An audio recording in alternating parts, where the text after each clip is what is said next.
Hi, I'm Elisa Blair, and today we will be looking at course objective number 5 from Educating Exceptional Students. Course objective number 5 states that the candidate will be able to apply behavior management principles and positive behavior supports for the purpose of motivating students to be strategic, self-directed learners. I chose this objective because I feel like behavior and positive affirmations for students are so important and not only applicable in the classroom, but as they grow older, these positive behaviors will follow them for the rest of their lives and help them to make responsible decisions. So the first thing we're going to talk about is what we covered in Module 3, which we talked about creating independent learners, and we talked about it through an IRIS module. So as you can see, self-regulation, self-monitoring, self-instruction, goal setting, and self-reinforcement are all important for independent learners. There are benefits for students as well as teachers with independent learning. For students, it helps them learn to problem solve. It also helps them to become more active in lessons and more responsible learners. It helps them to identify and see their behaviors and their actions. And it also helps them to set and achieve their goals, which in turn helps them to feel motivated and as well as accomplished. For teachers, this frees up some time for them to spend more time with small groups for enrichment, for reteaching, or for specialized lessons, or one-on-one learning. And it also allows for fewer disruptions within their class. Within the same module number 3, we also looked at SRSD plans, which are self-regulated strategy development plans. As you can see, there are 6 components, which the developing background knowledge is where the teacher identifies skills needed for the strategy. If the students don't have these skills, that's the time that the teacher helps them to establish these skills.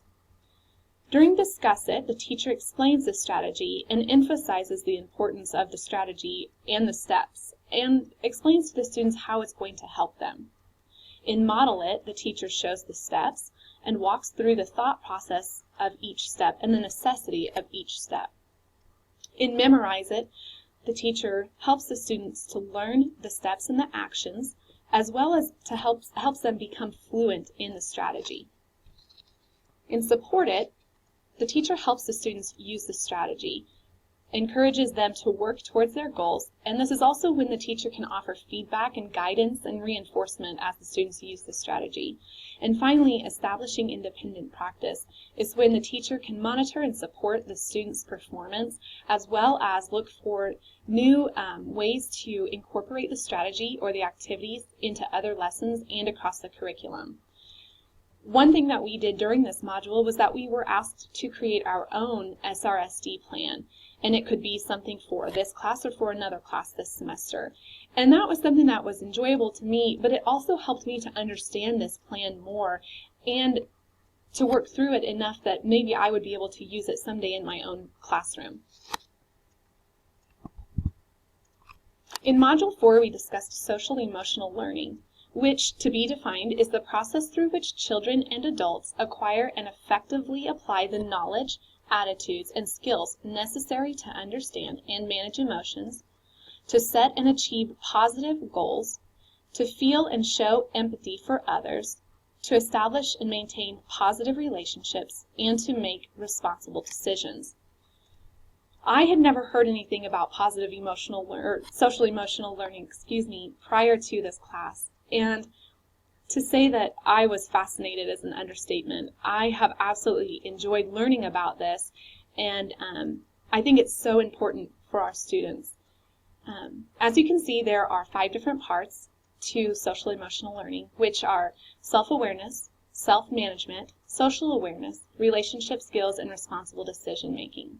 So this teaches students to not only to identify their thoughts and their feelings, how they can regulate those thoughts and feelings, but also how others think and feel, and how we can be different through just our cultures, the diversity within an area.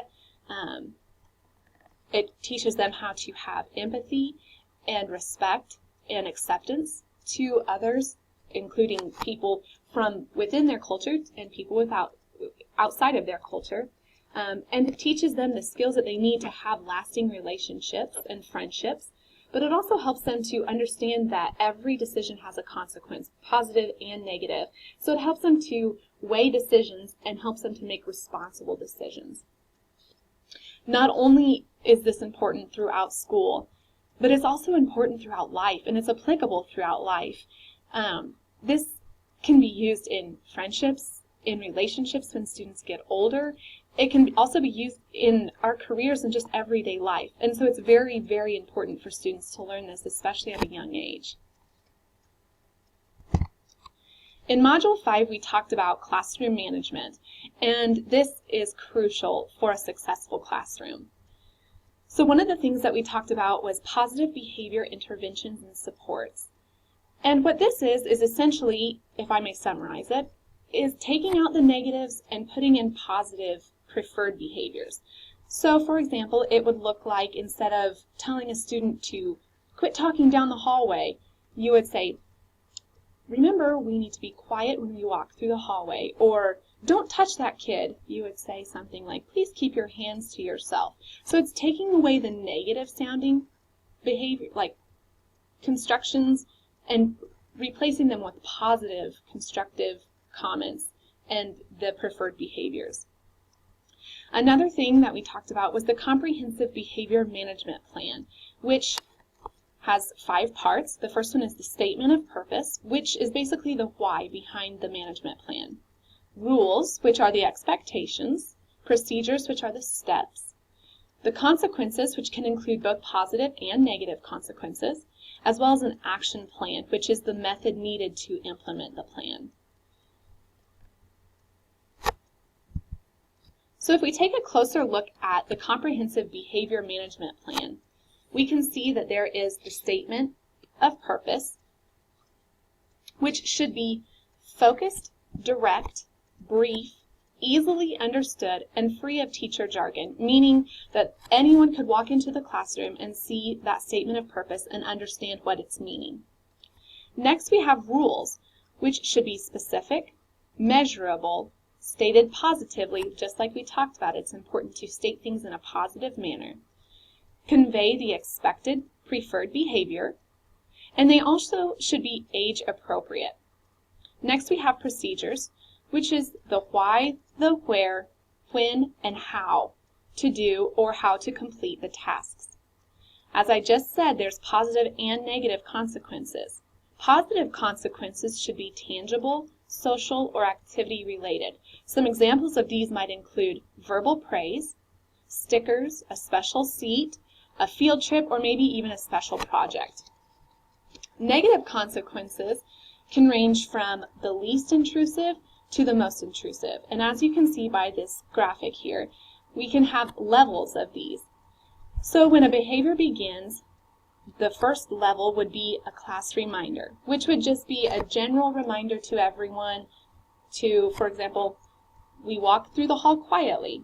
And if that behavior continues, you may remind that individual that's doing the behavior. And if the behavior continues still, you work your way across the levels.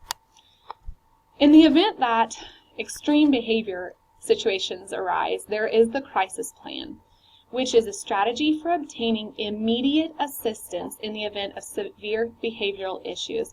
And we hope that that never happens, but in case it does, it's always smart to have a crisis plan. So there's 4 questions you can ask yourself with a crisis plan. The first one is, who will seek assistance? It's good to have a student lined out that can easily walk down the hall to the office, or maybe a para that could get help. The second question is, who will be notified? That student or that para or whomever is seeking the assistance will need to know to go to the office and inform the personnel there or even the administration. So the next question is, what will the rest of the class do? In these extreme situations, it's best to just remove the rest of your class so that no one is hurt. And it's important to have that plan ready to go prior to anything happening. So it's smart to have another classroom nearby that they can go to for safety, or maybe the library, someplace else that they can be removed from the situation. And the final question is, what will you do after the crisis is over? So you may bring your class back, but you should also notify parents and let them know what happened. And finally, we have the action plan, which for the action plan, you should develop a toolkit, teach the plan to students, share the plan with others within the school, and you should also review this plan throughout the year. This is very important so the students and you know what's going to be happening. So one thing we did during this module was that we were given a video. It wasn't very long, but through this video it showed situations and issues that might arise in an everyday classroom. And then we were asked to go through these situations and talk about what we would do. How would we deal with that situation, both positively or negatively, in our classroom? So we said whether it would be a positive or negative consequence, and then what that consequence was. And that was interesting for me because it really put things in an everyday perspective of things that could possibly happen in my future classroom. So I really enjoyed going through that and kind of taking a minute and thinking about what would I do if that happened. But it's good to know and to kind of have a plan before you're even in the classroom on what you would do. So a successful classroom incorporates all of these ideas and strategies. They implement these strategies at the beginning of the year so that students know what's expected of them from day one. A successful classroom is going to teach the respect and acceptance and awareness of not only oneself, but of others, as well as other cultures and diversity. And finally, it encourages and supports positive behavior and independent learning. So in review, we talked about objective number 5, which again states that the candidate will be able to apply behavior management principles and positive behavior supports for the purpose of motivating students to be strategic, self-directed learners. And this objective covers several different standards. The first one is in the Model Core Standards, which 4M states that the teacher knows how to integrate culturally relevant content to build on learners' background knowledge. 5K states that the teacher understands the demands of assessing and managing information, as well as how to evaluate issues of ethics and quality-related information and its use. 5L states that the teacher understands how to use digital and interactive technologies for efficiently and effectively achieving specific learning goals. And Standard 7 for the Kansas Endorsement Standards for High Incidence Disabilities states that the teacher of students with adaptive learning needs demonstrates effective communication and collaboration skills and knowledge related to individuals with adaptive learning needs. Thank you so much.